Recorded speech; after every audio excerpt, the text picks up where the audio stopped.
Stern has become such a wussified sycophant, he doesn't realize that telling Kamala that he'd vote for a wall is telling her that he knows she's as dumb as one.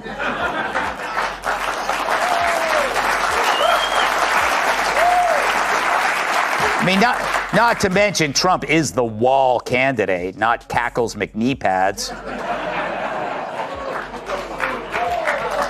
Stern got even more pathetic, wondering how she doesn't nap.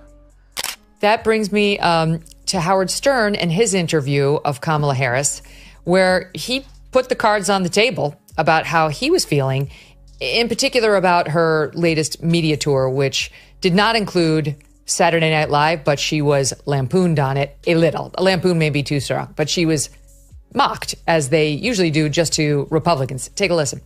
Gutfeld and Megyn Kelly dismantled Howard Stern's legacy with unflinching precision. Gutfeld's biting sarcasm and Kelly's incisive critique exposed Stern's shocking evolution from fearless rebel to pampered celebrity insider. Once the voice of defiance, Stern now echoes the very elite he once mocked. This wasn't just commentary, it was a full-blown takedown, torching the myth of the shock jock icon. Stern's transformation wasn't merely criticized, it was obliterated. No microphone or illusion was left untouched. This is what keeps me up at night. I don't understand how my fellow Americans, I don't even understand how this election is close. And yes, I'm voting for you, but I would also vote for that wall over there. When you said you don't nap, I get it, because like what you've taken on is extraordinarily difficult. And I mean, do you feel the pressure of the moment in the sense that, like, when I met you out in the hall, I said, I'm really nervous because I want this to go well for you. I want it to go well for the country. Even when I watch them on Saturday Night Live with the, where they have Maya Rudolph playing you, I hate it. I don't want you being made fun of. Gutfeld took the spotlight with his trademark sideways grin, the kind that signals he's about to stir the pot. But this time, his target wasn't a politician or celebrity scandal. It was Howard Stern, the once fearless shock jock who made FCC regulators panic and suburban moms clutch their pearls. Gutfeld didn't just roast Stern. He took him on a trip through time, unearthing the raw, rebellious past and comparing it to the polished, pampered present. With biting wit, held up the receipts to a legacy dimming under the soft light of mainstream comfort. While listening to it.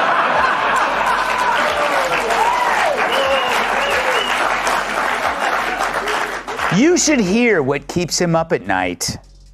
Opened by marveling at Howard Stern's transformation from the grungy, foul-mouthed rebel of radio to a bathrobe-wrapped, Botoxed version of an NPR host moonlighting as a therapy guru. He quipped, watching Howard now is like discovering your favorite punk rocker opened a spa in the Hamptons, serving organic tea and preaching emotional balance. Laughed, recalling how Stern once mocked everything politicians, celebrities, political correctness, and anything remotely sacred. Now, he said, Stern has become what he used to ridicule. She also appeared on Howard Stern, where he said he'd even vote for a wall over Trump. Harris replied, I'm not a wall, but I am plastered. Now, Stern's sipping green juice and apologizing for the very jokes that built his career. Joked that Stern didn't just sell out, he sold the booth, the mic, the headphones, and tossed in his spine for good measure. He compared old Stern to a wrecking ball, and the new version to a timid, interpretive dancer who checks with legal before making a move. Laughed at the irony of Stern preaching tolerance and growth while sitting on an archive so controversial. It's like current day. Howard is locked in a courtroom brawl with his unfiltered younger self. But it is incredibly brave to take this stance after you've made $300, $400 million not being woke, right? Loving Donald Trump, exploiting the mentally ill, wearing blackface. Look at the crop of woke comics, whether it's Stern or Jimmy Kimmel, his BFF, Sarah Silverman, Joy Behar, Michael Ian Black. What do they all have in common? They wore blackface. And then they went woke. It's not a chicken or egg thing there. You know what order it came. Then called out the hypocrisy. Howard spent decades as the unfiltered outsider, the fearless voice of truth. But once the SiriusXM money and celebrity friendships rolled in, he morphed into everything he once mocked a pampered elite, shielded by handlers and scripted interviews. Stern didn't just evolve, he pivoted from punk rock to polished PR faster than anyone could have predicted. Now remember, Stern used to throw bologna slices at strippers' butts. With accuracy, I might add. Now he's worried the possible leader of the free world can't handle his verbal foot rub. I wonder if he used to get this nervous for the strippers before he'd spank them on their bare asses with a dead fish. Took aim at Howard Stern's dramatic transformation with brutal humor. Once allergic to Hollywood phoniness, Stern now rolls out the red carpet for A-listers, massaging their egos like a celebrity concierge. What was once raw, unpredictable, RADIO has become a glorified PR stop actors, show up for praise. And Howard nods along like a therapist trying to keep his 5-star rating intact. Then came Greg's visual punch. Stern's studio, he said, now resembles a haunted mansion of relevance, dim lighting, moody tones, and a voice that's gone from rebellious roar to something fit for a luxury sedan commercial. Greg didn't hold back on Stern's new image. Either Howard didn't age, he said. He faded into a wax statue of himself, kept alive by nostalgia and hair dye. He skewered Stern's audience shift too, joking that the only thing more shocking than his watered-down content is that anyone who remembers his raw, raunchy 1990s era can listen now without cringing into a full-body embarrassment spasm. The king of all media, Greg said, now spends more time lamenting social norms than tearing them down. It was hilarious and sad, he concluded before handing the floor, figuratively, to Megyn Kelly. If Greg was the firecracker, Megyn was the scalpel, and Stern was about to be dissected. Okay, I hope you had a good week. I did, and no thanks to Howard Stern. True, the New York Post reported that Stern hit a chic restaurant in NYC with a crew of A-listers, including Jimmy Kimmel, Jennifer Aniston, Jon Hamm, Justin Theroux, Jason Bateman. I was not invited. I guess because my first name doesn't begin with the letter J. Megyn Kelly opened with a clear-cutting statement. Howard Stern's journey from rebel to relic wasn't surprising, it was inevitable. Rebellion without principle, she said, always ends in compromise. Stern wasn't brave. He was just loud. And once the ratings no longer demanded outrage, he dropped the act. His transformation wasn't about personal growth, it was about survival. About securing his place at the media elite's table. In doing so, she argued, he turned his back on the very audience that made him a legend. The original Stern mocked conformity. The new Stern, she said, sells it trapped in podcast episodes and self-help platitudes. Megyn didn't hold back when it came to Stern's rebranding. The world didn't ask for a sensitive Howard Stern reimagined as America's late-in life therapist, she said. They asked for honesty, for edge, for the unapologetic voice he once claimed to be. Instead, audiences got a Howard who whispers about enlightenment between celebrity interviews that sound more like group therapy sessions in Beverly Hills than radio. Finally, she took aim at Stern's newfound moral compass. The man who once thrived on chaos now lectures others for being offensive as if we're all supposed to forget the mountain of shock radio wreckage he left behind. This wasn't redemption, Megyn concluded. It was revisionism, clumsy, obvious, and desperate. There's too much at stake. I believe the entire future of this country right now, I mean, as America, land of the free, home of the brave, I think it's literally on the line. I agree with you. And when I see them, how did you react to the Saturday Night Live bit? Here's Stern on anyone daring to poke a little fun at Kamala. Even when I watch them on Saturday Night Live with the where they have Maya Rudolph playing you, I hate it. I don't want you being made fun of. Oh my God. There's too much at stake. I believe the entire future of this country right now, I mean, as America, land of the free, home of the brave, I think it's literally on the line. So a guy who's supposed to be funny for a living now claims her candidacy is too important to joke about. Megyn Kelly zeroed in on the irony of Howard Stern's transformation. Once a fierce opponent of censorship, Stern now clutches political correctness like a security blanket.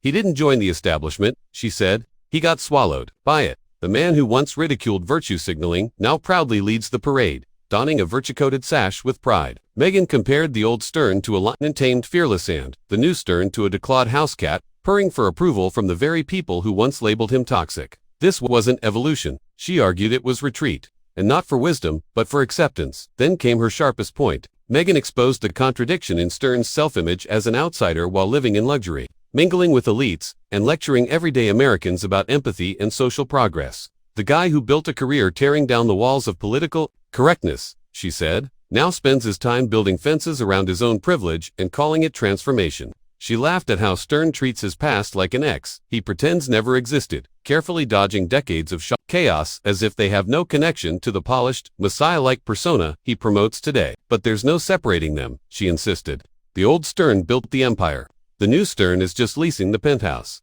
And she wasn't finished. Megyn questioned how someone who once claimed to speak truth to power now spends most of his airtime echoing them. Stern's voice, once defiant and disruptive, now sounds more like someone auditioning for a guest slot on a CNN panel. He didn't just soften, he faded from firebrand to background noise. Well, I just saw it, actually, and it was funny. I am a huge fan of Maya Rudolph's. I think she put a lot of time into doing the piece and the character. Okay, so I do think it's interesting. He's very scared. A lot of I hear this from a lot of my Democrat friends. They're scared of Trump winning again. They're scared of Trump. Nothing in Stern's previous career that could withstand this modern witch hunt that he now embraces. So this is a form of restitution. Maybe he says, if I'm woke too, the crocodile will eat me last, but they always do eat. But I get it. He flipped from populist to elitist because now he's with elitists. He's living in the Hamptons. What would the Stern of now think of the Stern of before? Megyn's tone turned sharper as she dissected Howard Stern's transformation. She noted that his career was once about provoking discomfort to spark real dialogue.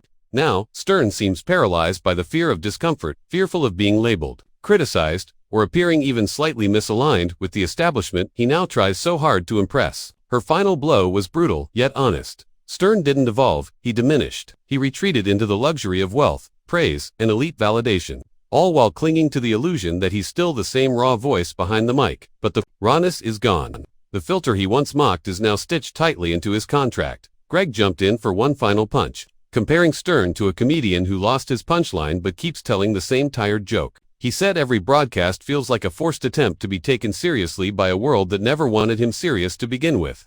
Greg imagined Stern's future show resembling a retirement home radio hour, guests lounging in bathrobes, sipping tea, chatting about their feelings, forgetting they were once entertaining. The revolution Stern once fronted has long passed him by. All that remains is a faint echo, trembling behind a gold-plated microphone.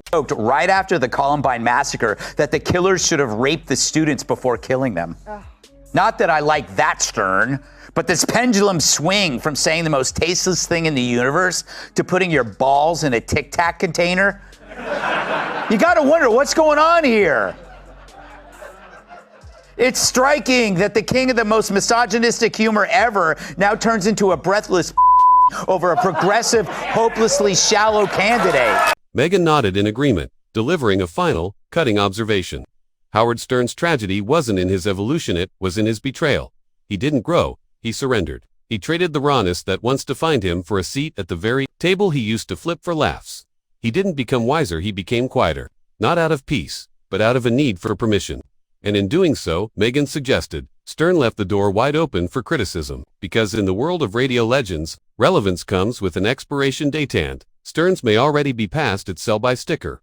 Greg leaned forward, clearly unable to resist one more jab at the fading icon. He said the saddest part of the Stern saga isn't just his fall from grace, it's how utterly unaware Stern seems of it. Like a man locked in a soundproof booth of self-delusion, still convinced he's the outsider, the rebel, the provocateur, while everyone else watches him cozy up to the very establishment he once scorched for sport.